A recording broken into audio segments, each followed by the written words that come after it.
seen in life, but in fact, its incidence, which is also not calculated to the entirety, because many patients do not survive and we do not do any post-mortem in these type of cases. So it is one of the entities which is very much rampant in the developed world, not in the developing, because we are not able to diagnose it. That's why to highlight certain salient features about this disease is important for us to know. The greetings from my college, where I am working as a professor and head. So, coming to the topic, from the left side to the right side, these are the causes, most common to less common. The venous thromboembolism is the most common cause for this pulmonary embolism in pregnancy. Then you can see the other causes also like amniotic fluid, large air bubbles, fat drops, and pneumoembolism. So this is the descendancy picture of the pulmonary embolism. Now, depending upon the degree involved, the severity of the embolism is subsegmental, submassive and massive. And the submassive and massive, they have increased morbidity and mortality. How many of you have really encountered the pulmonary embolism in your life? How many really? 1, 2, 3, 4, 5, 6, 7. So that means it is really happening. Out of the crowd of almost, I think, around 40 people, if 7 are answering, that means it's a high incidence. And the submassive is very simple to define. Systemic hemodynamics are preserved, but evidence of right ventricular dysfunction is there. And in the massive, what we are discussing during panel discussion, the patient comes with a severe shock pain. Now, the incidence is risk increases almost 5 times in pregnancy and 2 times in delivery. And one of the most common cause of severe maternal morbidity and mortality, as I already told you, in the developed world, because they are able to diagnose it there. And its estimated incidence of venous thromboembolism is 1 to 2 per 1,000 pregnancies. So that is the reported incidence. The incidence actually is much higher than that in developing countries. Now, risk of venous thromboembolism is highest in 3rd trimester and in first 6 to 12 weeks following delivery. Every disease has a risk factor. So is the pulmonary embolism. Very simple. Venous stasis, the virtuous cord is completed here, the hypercoagulability and the vascular damage. These are the 3 risk factors for a thromboembolism. And if you go into the details, we have got pre-existing, the new onset and obstetric reasons. It's very difficult to remember all the risk factors. Even though we are practicing, we are teaching in the institution. But these risk factors really lead to the proper development of pulmonary embolisms. Now, diagnosis. Everybody now is talking about a disease.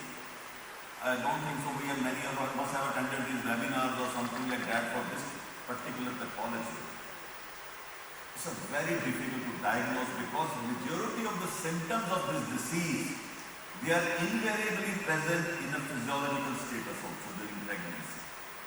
And important to diagnose early because if it's not diagnosed, it is going to cause the death of the mother. And whenever you are trying to diagnose, just be on the little threshold. Don't just overjump that there is a pulmonary thromboembolism. Because 90% of the pregnant women with suspected PE do not have pulmonary embolism. So, a long list of differential diagnoses. If you see all the differential diagnoses whenever such patient present to you, the list is huge. It's very difficult to differentiate between different diseases. Although we have a clinical parameters which we can say one by one, you can sort it out. For any disease, when we go for a diagnosis, we invariably depend upon certain scores. Without scoring pattern, it's difficult to assess the severity and the degree of a disease. So in these cases, we have the pregnancy adapted Geneva score. where these are the factors like age, surgery under GA, previous DVT history, unilateral lower limb pain, hemoptysis, pain on lower limb, palpation and mental edema, heart rate greater than 110, and maximum point number. These are 20. How you add to all of them? Again, low, intermediate, high. So this is the one score where we assess the severity of pulmonary embolism. Similarly, if you go into depth of this score, you have merits. Because every score in the world, no score is perfect. It has the Geneva score has only objective items and has good discrimination power to categorize. But on the flip side, it needs prospective validation. So there is a drawback to this score. So we need another score. So another is a pregnancy adapted years model. This is another score where we see the clinical signs of DVT, one triad, hemoptysis, and where we think that pulmonary embolism is the most likely diagnosis in this case. This is a triad, the years adapted model. And if you go with algorithm, everything nowadays we develop algorithm. This thing, not if this step, yes, we go like that. I'm not going to tell you the detail of this algorithm, but this is a way, same the years adapted score also as an algorithm. But the years adapted score is the most suitable for pulmonary embolism. In one of the studies, the author of the review concluded that pregnancy adapted years algorithm is well tolerated and the most efficient diagnostic algorithm for pregnant women with suspected pulmonary embolism. Now, that's the scope. To diagnose any disease entity, we require certain set of investigation. You may not be able to diagnose exactly how that particular investigation will diagnose that disease, but they will be helping, they will be supplementing your diagnosis, just like chest radiograph, oxygen saturation which is usually less than 90% in these cases, ABG analysis where you will have a PO2 less than 60 millimeter mercury, ECG changes like T-wave changes, T-wave inversion, right heart state, same pattern, S1 to 3 to 3 pattern, and you also go for the thromboelastography, echocardiography, and the right ventricular dysfunction or thrombus the IVC. These are the supplementary investigation in the real diagnosis of pulmonary embolism. Now, this is a one disease where there is no uniform consensus across the globe.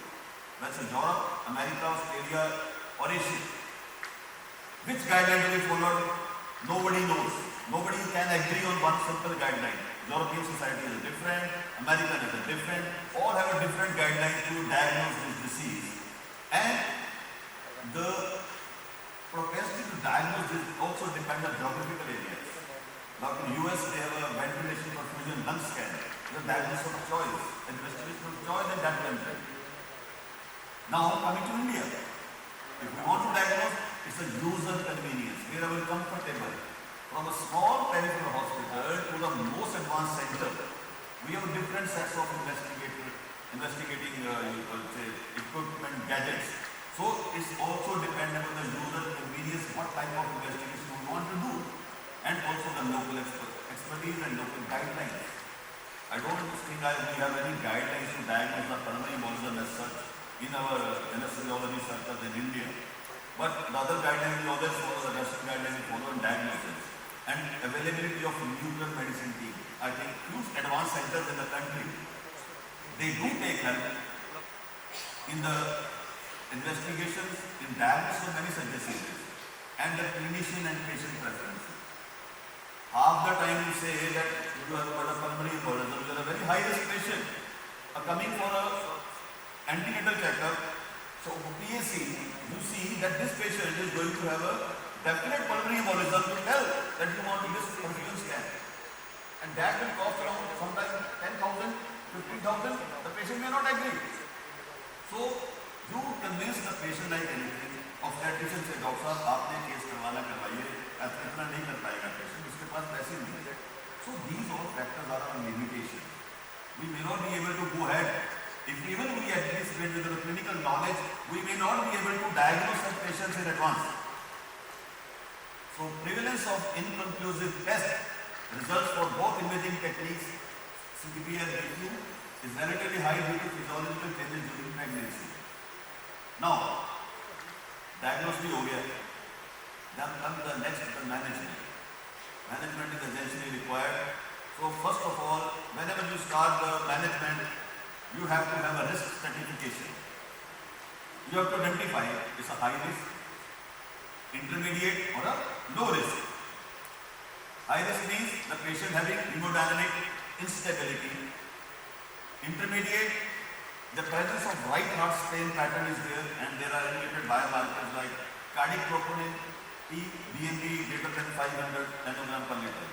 And these are the biomarkers which give the intermediate classification to this disease. And then low risk, where no right strain pattern is there, but BNP, brain natriuretic peptide level is 50 to 90 nanogram per liter. So this is a risk stratification. Once we do the risk stratification, we know this patient falls in this category. Next comes the multidisciplinary team management. So as we were discussing the panel discussion, doctors as well as spouse are other obstetrician, anesthesiologists and other surgical and other anesthesiologists. So many combinations are there. So it starts from their home. When it becomes to a team, always in such cases you cannot do alone. जो मैं कह रहा हूँ, अगर obstetrician, if you convince the obstetrician, this patient is going to have pulmonary embolism, and that can be fatal. It will be a blot on your practice, on your hospital. The person will definitely, it depends upon your skills, how you convince the attending obstetrician to go for a particular diagnosis to save a life. Then anticoagulation is the hallmark of treatment. Low molecular weight and run fraction heparin. And hemodynamic and obstetric surveillance continuously is required. Systemic thrombolysis with us, we will go into detail of those also. Then catheter-directed thrombolysis and thrombectomy. Then surgical embolectomy. ECMO. It's a very common nowadays, we read all the lectures. Even I haven't seen ECMO till date. I have not seen I've just seen the apparatus, but I have not seen any case done on ECMO.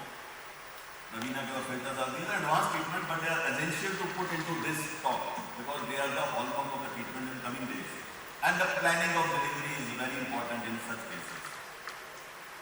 So what is the high risk pulmonary embolism case? It's the presence of cardiac arrest, hemodynamic instability, fetal suffering, and hemodynamically stable but presence of artery dilatation, right ventricular, elevated troponin I or T, or elevated BNP. These are the high risk category. And management of acute massive pulmonary embolism in high risk cases involve two steps: initial resuscitation and then definite measure. It is holds true for every disease whenever you face a complicated case. So this is general management of pregnancy associated pulmonary embolism, where you have a high risk, intermediate risk and low risk cases. Again, I think if you go by the algorithm, it's always designed on the basis of investigation you have done. Coming to anticoagulant, this is a very common topic for many things. The use of anticoagulants in pregnancy, not for just this case.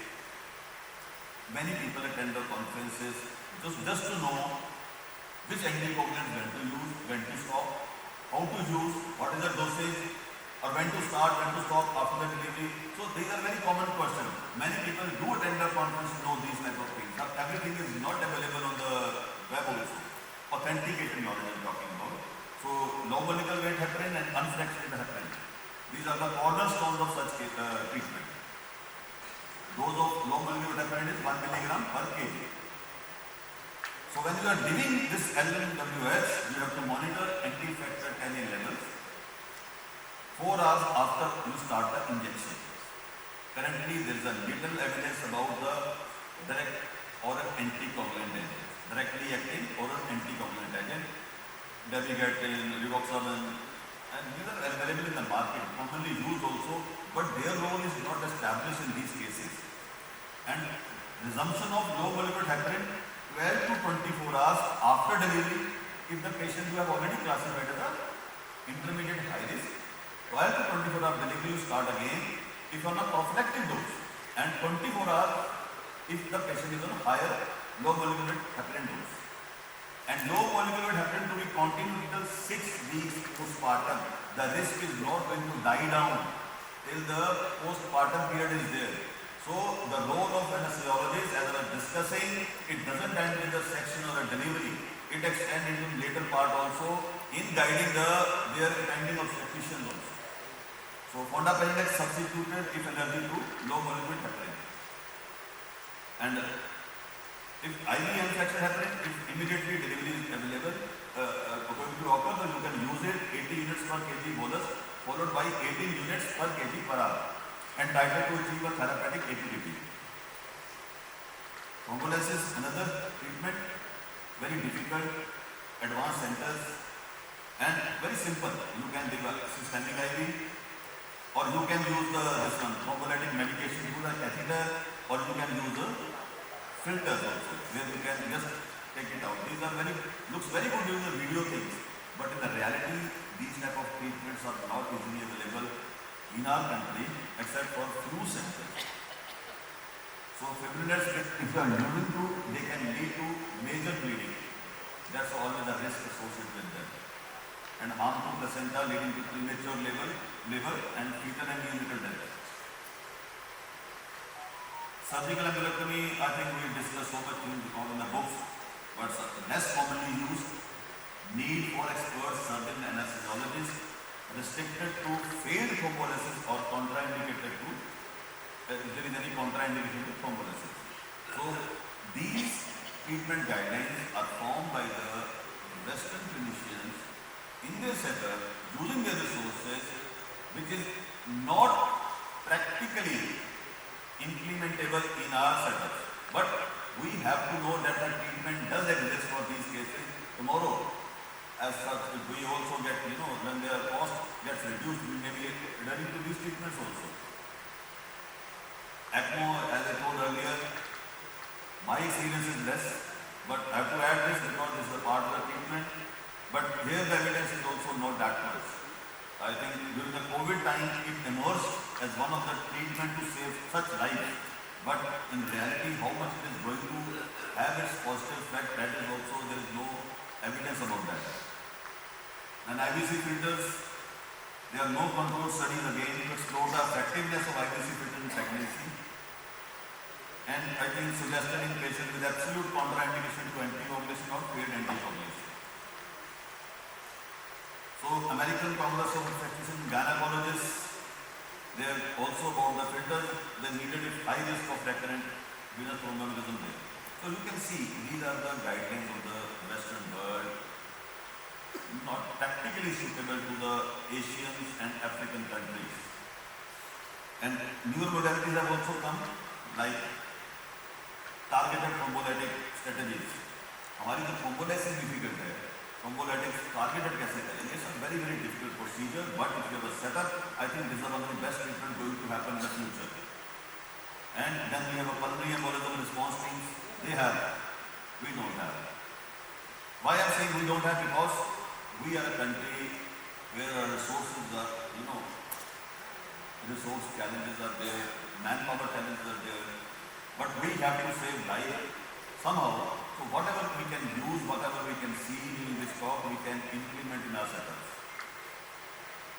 And the planning of delivery is very important in these cases. Once you do a PAC or an obstetrician shows you some patient, I think it's the responsibility of the attending anesthesiologist to educate the patient, along with sitting with the obstetrician, that can happen. This is very important. Whether the patient is poor or rich, don't go with the economic status of the patient. The most important is the life of the patient. You have to tell them. And you can have a planned delivery or you have go for an elective section also. Now, according to the ASF guidelines, if on antepartum therapeutic anticoagulation, scheduled delivery with prior cessation of anticoagulant therapy is a must. And planned delivery with minimum time of anticoagulant. If antepartum high risk pulmonary embolism is there, switch therapeutic low molecular heparin twice daily, few weeks prior to planned delivery. If pulmonary embolism diagnosed 2 weeks before expected date of delivery, shift low molecular weight heparin to unfractionated heparin and discontinue this 4 hours before delivery. Resume anticoagulation after delivery. Recommended to wait if possible until 39 days of gestation. Now coming to vaginal delivery, it's a less blood loss, lower infection rate and less risk of venous thromboembolism, but stagnant women should be clinically stable to tolerate the process of labor and delivery. And again I emphasize on this point, a multidisciplinary team needed for vaginal delivery even in such cases. And if there is unplanned spontaneous delivery, then there is an increased chances of bleeding. So problems are limited availability to universal emergency is also there. Just 1 or 2 minutes. And low molecular weight heparin is usually converted to continuous unfractured infusion greater than 36 hours prior to delivery, especially if neuraxial anesthesia is planned. And restart low molecular weight heparin 4 hours after epidural catheter removal.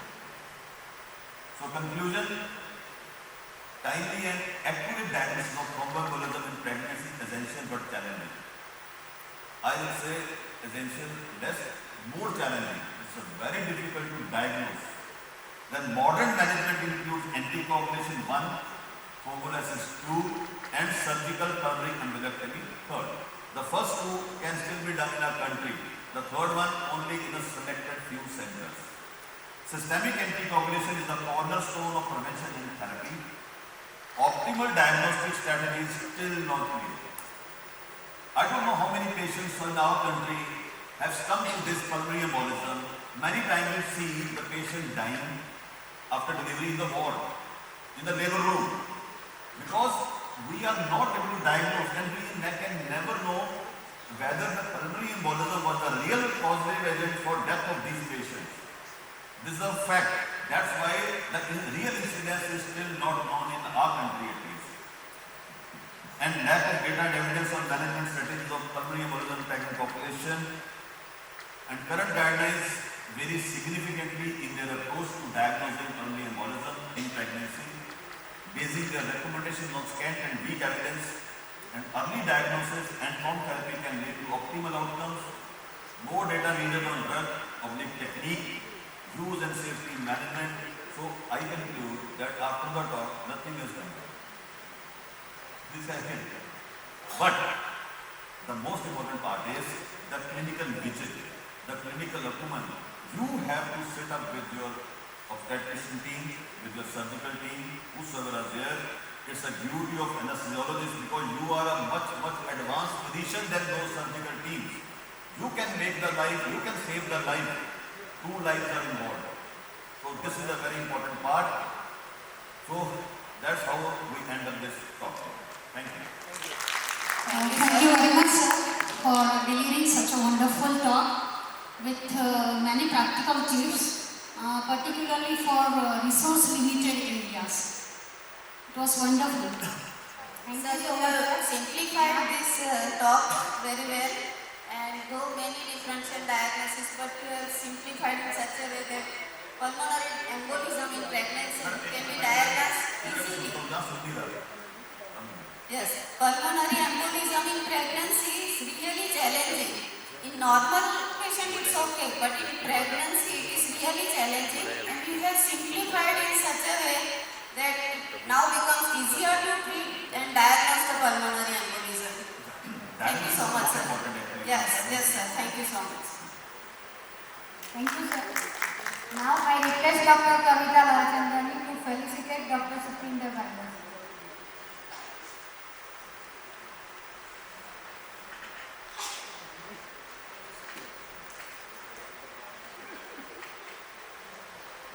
Give him a big clap. Big clap. Really very nice lecturer. We are really appreciating you, sir. Really.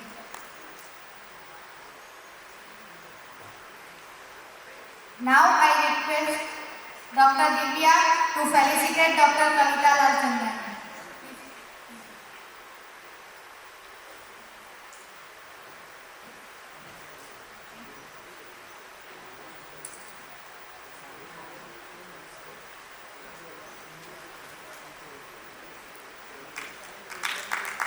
Thank you so much, ma'am. Thank you.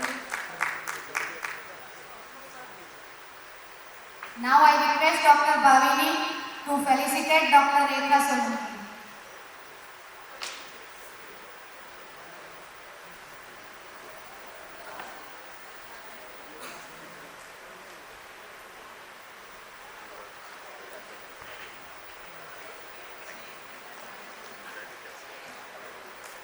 મેં તાળીઓ પાડો તો બધા મજા આવે આ વખતે બધા આટલું સરસ ટાઈમ લઈને આપણા માટે આવ્યા છે અને સરસ એ લોકોનું આપણે સ્વાગત કરી રહ્યા છે, થેન્ક યુ કહી રહ્યા છે. Now I request Dr. Utpal Patel to felicitate Dr. Vibhuti Shah. તાળીઓના ગણગણાટથી વધાવી હોય. Thank you so much, ma'am. Thank you.